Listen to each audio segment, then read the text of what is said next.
Welcome to the 30-Minute Podcast, Part 2 of our Building Bridges episode, and our featured guest, Valerie Bridges Lee. She is the founder of VB Consulting Company, formed in 2002, as well as BBHC, a holding company for her nonprofit activities as well as her commercial real estate ventures. Recently, the company's invested $1 million to bring new life to properties on Main Street and historic College Park, and her goal is to make these the premier destination for service and unforgettable experiences. Let's jump into her story.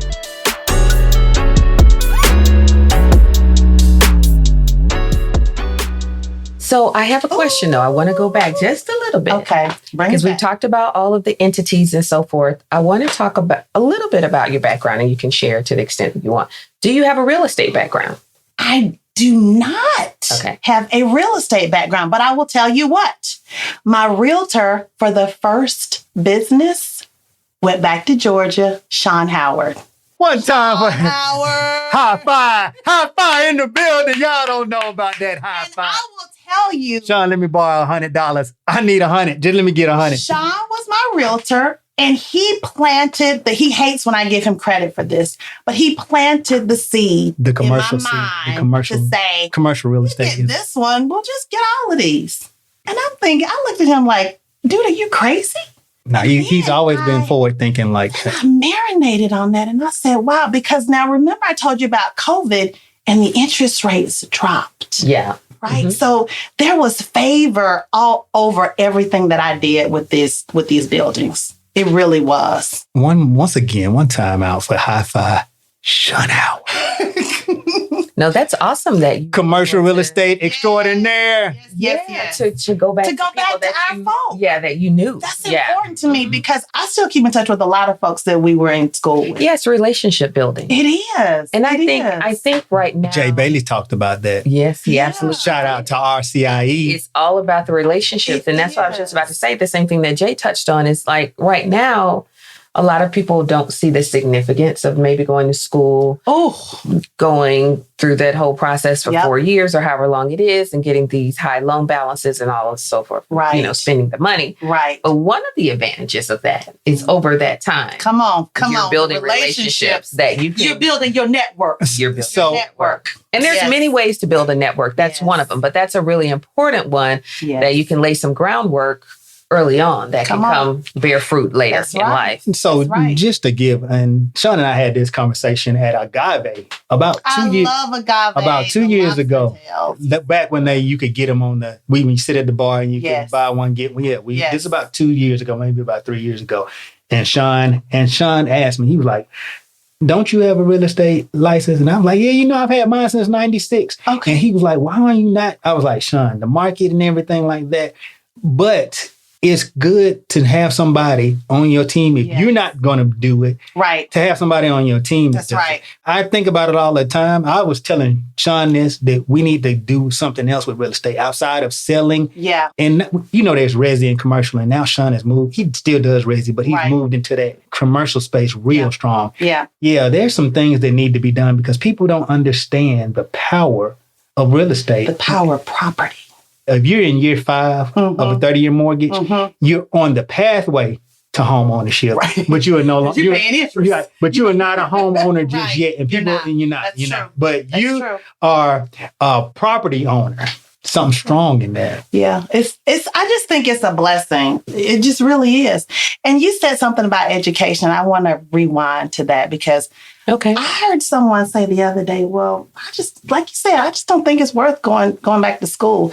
Well, let me tell you, as a result of the pandemic, I made a commitment to myself. I said, you know what? I'm going to apply to see if I can get into Georgia State in a doctorate program. Why in the world would you want to do that, Valerie? You cannot imagine how many people said that to me. Why would you want to do that? You're an entrepreneur. You've been doing this. You could teach it 19 years. No, because you know what? We all have to be continuously sharpened, right? We all have to be continuously sharpened. And so one of the things that I wanted to do during the pandemic, I applied to Georgia State, got in a doctoral program in business because I want to study female Black entrepreneurship. That's my passion. And it's so exciting. So I started in August. When I tell you that this program is real, it is tough, it is hard. And there have been many times I've said, did I really do this? Because it's very taxing. It takes a lot out of you. We were in school 30 years ago. So to get back in was a major commitment. But it's with everything. If you just take that first step, the first step is always the hardest. If you just take that first step, then once you're in, now I have a family at Georgia State. What's the guy's name? I want to give him a shout out to. The guy who came to Pop Shopulous. Oh, Mario. Shout out to Mario. Yeah. Shout out to Mario. Yeah, Shout out to Mario. Mario is great. Because you said the whole family thing and he came. You were surprised. We had 24. You didn't think he was coming. I didn't think anybody was going to come. That was a really bad day. The weather was kind of tough. But we have 24 people in our cohort. And we just support each other when we're all like dragon, tough. A lot of them are CEOs and we're all just trying to get through this. We all say, hey, we're in this together. Okay. It's very rewarding and I'm really excited about it. So when do you sleep? I don't sleep. I got to get some balance in my life. I was up. Okay. So last night, I'm going to give you an example. Last night, I went to bed at 9:30ish. Okay. Woke up at 12:30 and I have not slept since then. Oh, wow. That is not good. That is not something I want people to emulate because, somebody asked me, well, what are some things that you wish you could change? I do wish I had more balance. Okay. I don't have a lot of balance because I'm trying to do a lot of things right now. But this is the season where I've got to grind. I know it's going to get better, but this is grinding season. So do you feel like entrepreneurs, business owners have a tough time delegating? And she asked that rhetorical question. Yes. Okay. We do have a very tough time delegating, but if you want to scale your business, if you want to grow your business, you do have to relinquish some of that control and allow other people to help drive your business. And that I'm struggling with that, but I'm getting there. So for 18, 19 years, I have had to delegate. But it's tough. Control is real when you're an entrepreneur because you are birthing a baby. And this is what I tell people, like with VB Consulting, it's 18, almost 19 years. VB Consulting is now ready to graduate, right? 18, 19, we're graduating, right? We're graduating from high school.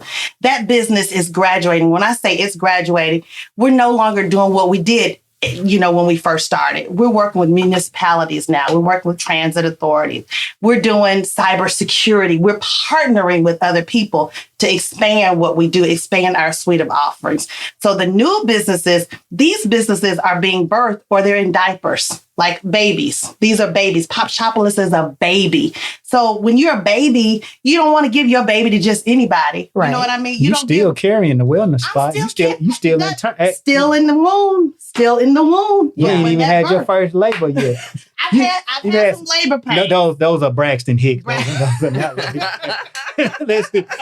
It's rough, but it's coming. It's coming, and it's exciting. The reason why I asked that is because one of the books that I'm reading right now, and ICC and I have talked about this many times before, it's called Mentor to Millions by Kevin Harrington, who was formerly on Shark Tank and Mark Tim. So anyway, the point of it is they talked about you have your starting point, you have all your energy behind it, you have all your ideas, but in order to scale your business, to go exponentially, you will have to delegate some things because one person cannot rip and run around and do just every task. That's right. And then also you want to be able to bring in those competencies, which is more of a corporate type of mindset. And so a lot of folks who are entrepreneurs were once in corporate, so they want to do it so different. But there are some positive aspects of corporate. You don't want to necessarily have all the bureaucracy. That's right. But bringing in people to help you. That's so true now. And it's not, one of the other things they said in that book is it's not really about trust.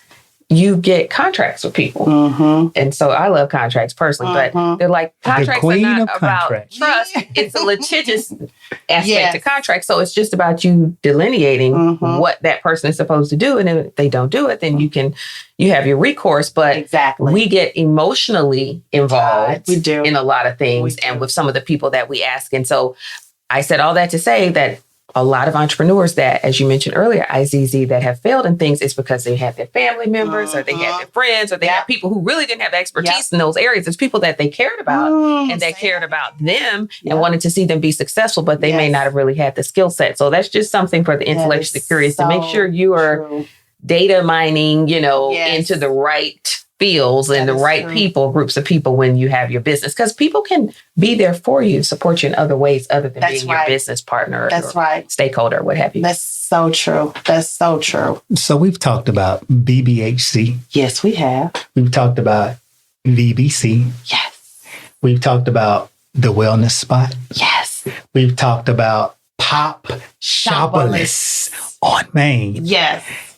And now we're going to give you the floor to talk a little bit about this Giving Back Baby. All right. The INC. This is one of my favorites. Not the IZZ, the INC. The INC. So the BVB Foundation is, and people always ask me, what does that stand for? It's Bailey, Valerie, and Blair. Those are my two daughters.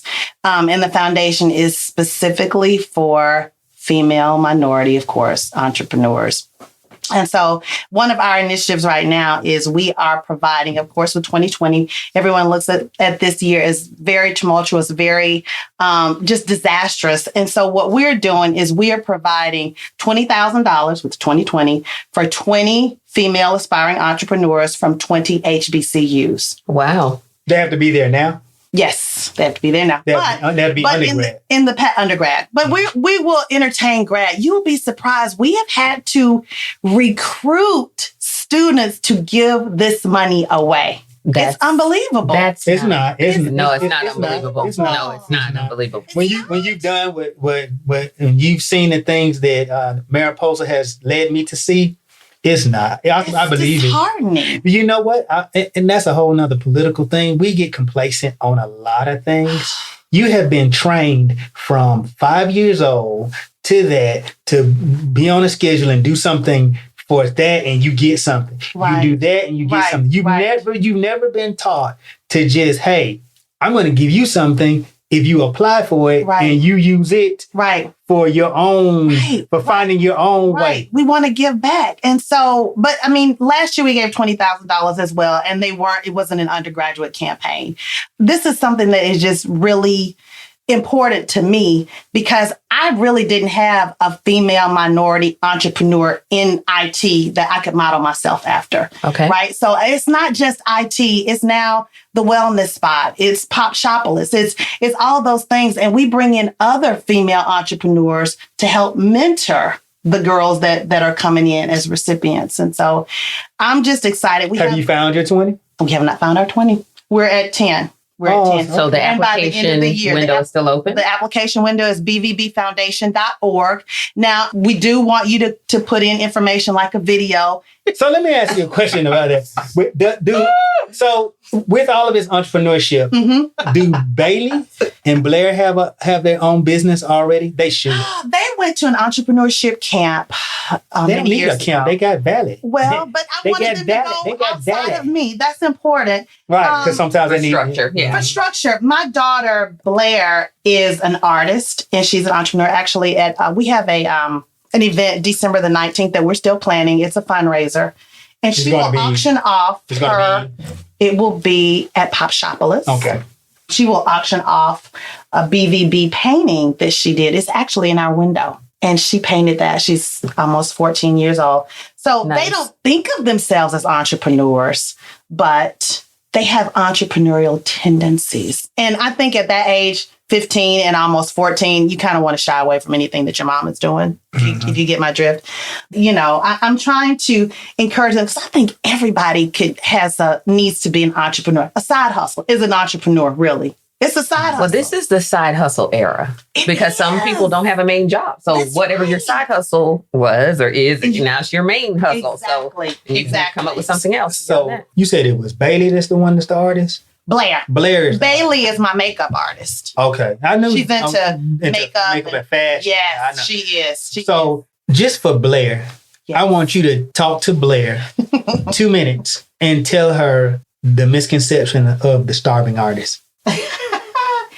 She doesn't want to be an artist. That's the thing. She doesn't. You know how somebody can have a skill and they don't really even know it? So I said, Blair, that's pretty common, actually. You know what I mean? A lot of people don't exactly. Draw this focus logo. on their skills. They are focused. They go down the vein of where your parents want you to be Come a on. lawyer because Come your on. grandfather's a lawyer, Come on. or a doctor, and you're like, I want to be an artist, or I want to Exactly. play the violin, or I want Exactly. to do whatever I want to do. Exactly. She What wants you to want play me to do. basketball. That's what she wants. And that's fine. And she wants to be a physical therapist. And I said, that's great. Wouldn't it be wonderful if you could use this spot as your practice for your practice? We're talking about generational wealth, Absolutely. right? You know what I mean? Absolutely. And that is something that we don't do enough. Where right? she's paying into the family. The money that she gives in rent Bingo. goes to the family.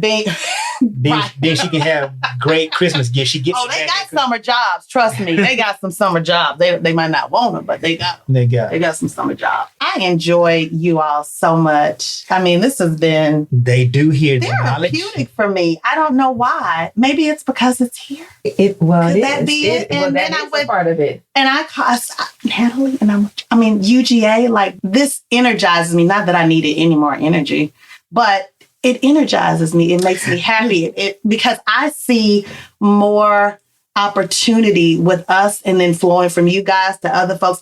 That's how we all come up. Yes. So We support each other. Some of the people that you look to in the entrepreneurial space, and you may want to give a name, may not, but I do know this. They always have books and have something where they tell people their story. So you're doing this. Whenever people ask me that, it's like the person that I really, really look up to. Is your mom. Of course, it's my mama. But when I went to school at the University of Georgia, following behind somebody's footsteps over here at the College of Journalism, I was in public relations. I loved Monica Kaufman because I met her in the second grade. Isn't Monica Kaufman a soror? She is. Yes, she is.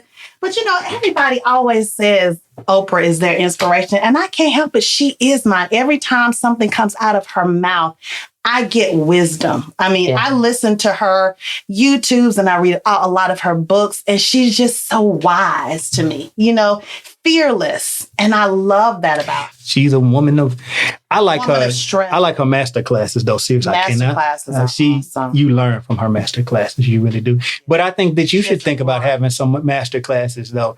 She can't make all the money. And bring in other entrepreneurs to teach. Not a lot. Your mind never cuts off. You never shut down because you're always thinking about the next opportunity, the next idea. What can I do to be innovative? What can I do to be different? That's the way my mind is wired. And most entrepreneurs do. If they tell you that they ever rest, if they tell you that they vacation, the mind is always working. Yeah. And that's cool though. It's a nice creative, you got a lot of So a minute and 30. Go ahead and tell them something. And with that, I'm going to, no, if you don't want to do the minute and 30, you don't have to. She don't. But I will say this though. With what you just said, I learned that. Keep a pad. Keep a notepad near. Gosh, always. So give them 5 tips. You don't have to do a minute and 30 and do a soliloquy. 5 Just tips give them is a 5. lot. Give them 3 tips. Give them. Maybe I'll tell them what I do. No, because everybody can't do you. I'm serious. No, you are a superwoman. not? You are a superwoman. Just 3 tips that you would give to anybody. And if they can't do it, what they should do. Okay, number 1, get up early. Number 1, get up early. I do my best thinking, my best strategizing at 4:30 in the morning. See, you thought I was crazy when I said that, Mariposa. 4:30. No, I didn't. Listen, because at 4:30, I text you because I'd be so anxious. Y'all are crazy. I cannot. 5 o'clock. I can't. Where you been? Texting you I for can't. 30 minutes and you won't call. But no, I mean, the 3 things I still say get up early. Because one of the things too that I try to teach my folks that work with me is if you're going to send an email and it's a sales email, that needs to be the first email that client sees. Because you send something at 12, 3, that gets watered down in all those other emails. You want to be the first one that they see. And I have had several clients say to me, oh, we got your email at 6 a.m. So you were really working and thinking about this and working on this project for us. So that I know has gotten me in a lot of places. That pray without ceasing. I mean, the spirit, when I tell you. Or meditate without ceasing. Or meditate, but. With a purpose. With a purpose. I know that where I am is not because of me, without a shadow of a doubt. It's God saying to me, I don't know what your listeners, what they believe, but God saying to me, okay, Valerie, I'm positioning you for this. You need to execute and move. Now, I could have just kind of sat there and not stepped out on faith, but I did it. And I did it scared, but I did it. So that's number 2. I pray without ceasing. I always consult God about everything. I'm like, okay, Lord. And if I don't hear clearly from him, I don't move. Now, that doesn't mean that I ain't made some mistakes, because I have just done some things that I probably shouldn't have done.